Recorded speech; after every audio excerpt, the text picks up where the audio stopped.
Hey guys, welcome back to the channel. I know it's been a minute since I last posted. It's been a change in circumstances and we no longer have the MX-5. This is the seat out of the MX-5. Welcome to the new office. I've turned this in the upstairs living room into a new office for my 3D printing. On with a new project. I'm going to take the channel for a little while in a different direction. We're going down the RC route at the minute because that's another hobby that I have on the side, which I was doing alongside my actual car, which wasn't filming that content. I'm building my own custom RC car. I'll upload a video within the next few days on the chassis. I've been doing a hell of a lot of work on that recently, but I've just not filmed any of the content. What I'm on with at the minute, my original plan was to use a brushless motor. This one is a Hobbywing easy run, just like you'd buy in a ready to run car. It's brushless. My original plan was to use one of them. I'm trying to make it like a real car, or was, should I say. And I was going to make a prop shaft, the links, brakes, everything. I got it all designed. It was all ready to go. It was only single wishbone suspension though, but we'll get onto that. However, I had the issue of weight. Now, because I'm only using thin aluminium I think it's 1mm thick aluminium, there was too much flex in the chassis. You'd pick it up and it'd just do this. So I had to fix that. We were getting rid of a table. So far this project has cost me nothing, so I've not spent anything yet. So I cut up the legs of the table, the frame of the table, because it was square and it was perfect length. So I cut that up and used that. I completely stripped the chassis back to one piece of metal, well, two that had been joined together, but it was a flat piece of metal. Because I'd put new pieces of metal on top and the bottom, and they'd been used for the things, so they're all bendy and wavy, but it just wasn't working. I got a lot more stiffness in it, but not to the point that I wanted. So I used this table leg, completely stripped it back, and it's now pretty rigid. But the only issue is it now weighs a lot.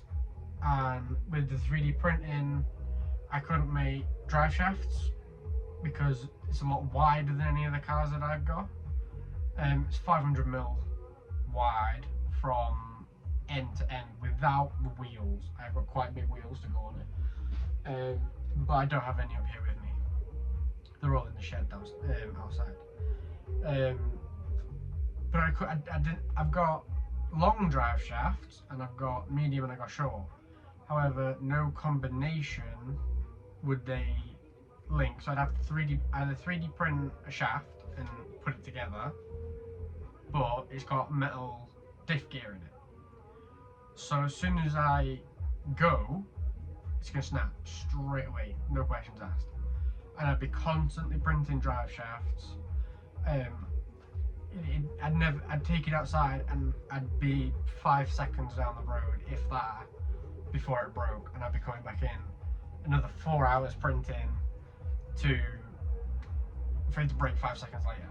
So I thought that's not the way to go. But I'm sort of going down a different route. I've got printing at the minute a propeller, which is a smaller version of that with more blades. We are going to make a jet engine car. This is the first stage, and you can see the design of the prop. If anyone wants the STL files for these, let me know, because I will pop them in the video in the next description. You know what I mean.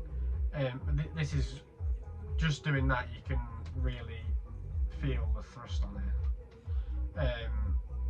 But this is a 12 blade prop. The one that's printed at the minute is smaller than this.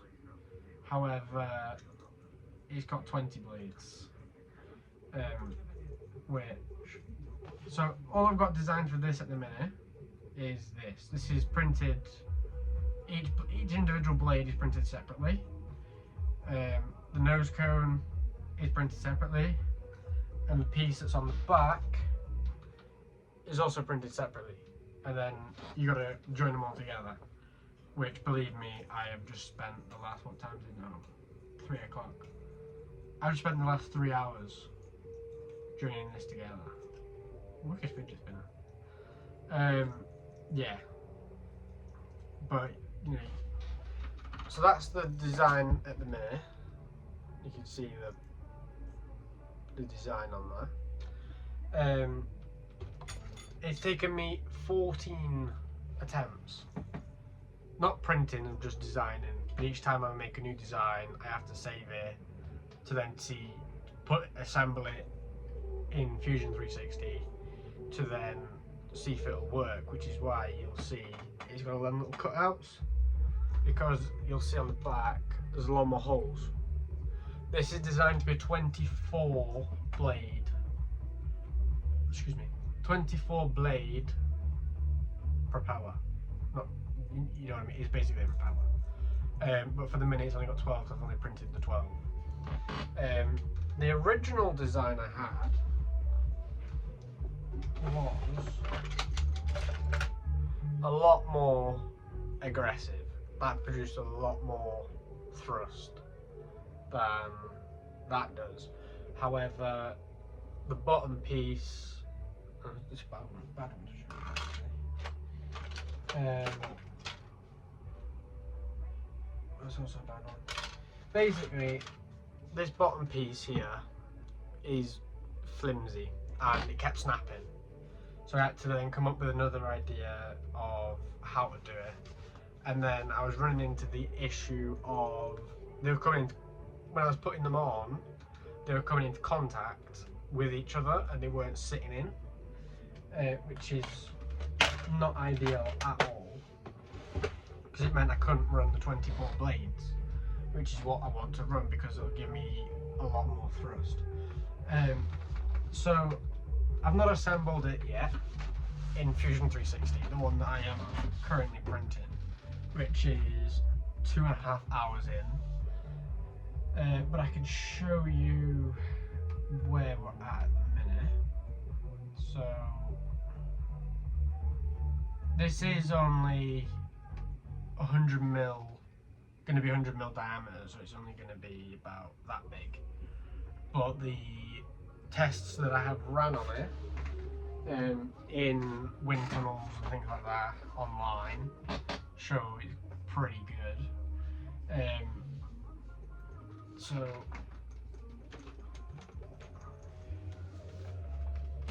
that's our prop. You can see this will be easier to show once I've got it printed. So that's the prop, and then you've got things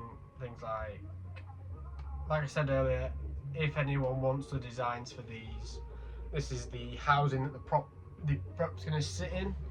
This one's only going to be a single stage turbine, just while I'm working on, because I do want to do the 250 mil diameter propellers, the internal jet. However, I want to have quite a few stages in it, so it's constantly compressing, because then you're going to get more. I also want vectorable thrust on there as well. I've even designed a cover to go over the motor, because that'll sit in the housing, and then I've got a cover that's going to sit over the top of here, and then on the back of it will be that. So almost like a real jet engine. You know, when you're going on the plane, you see the big cone sticking out the back of the engine. That's what that's going to basically be. Then we've got, I am in the middle of designing a little spacer for this. That's the rear cone, but it's designed so that the closer it gets to the back, the closer it gets to that cone. So as the air's coming out, it's going to compress and come out more forcefully. and then I got the mount to mount it to the motor. I am in the process of designing that spacer because I realised that's 50mm and the cone is going to then be set back 50mm. So I'm going to have to make a spacer from the fan housing to the turbine housing that is the same length as this, just so it makes the proportions of the engine where the turbine housing finishes and the tail cone is continuing, because the tail cone is going to stick out the back. Whereas if I do it the way I'm doing it at the minute, it's probably going to create like a very, very slim gap, which will be more detrimental than it will beneficial, because it's going to then create a lot of back pressure, which is then going to slow the blades down, and the motor's trying to work faster. Well, the motor's trying to go at the same speed, but the blades, basically, think of it like a turbo. The blades are trying to go backwards, but it's trying to also be forced forwards at the same time, which is where you get the flutter. I don't want this with this because it'll reduce the efficiency. So I will figure out how to screen record on the laptop, or I'll just film it on the laptop. Then I will film the process of designing this spacer when I figure out how to bolt it all together, and then it'll all be in the same video once I've edited it and everything. And then I will show you the assembly of the whole turbine, complete, like assembled together sort of thing. And then once I've got it all printed, which will be in a couple of days because these things take fucking forever to print, I'll then create another video on assembling the whole thing and testing it, etc, etc. So for now, peace out.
So as you'll have just seen in the previous clip, this is the finished product.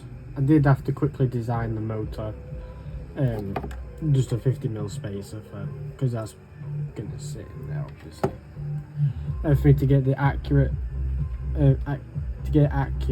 for this little tail cone here, I needed it to be in the right place, so that's why that happened. But that's the finished, that's what we're aiming for, the little nose cone sticking out there. But I got to print all of that.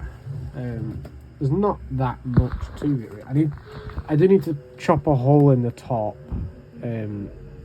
around there somewhere, just for the wires. Cause I don't want the wires coming out the back from the speed controller.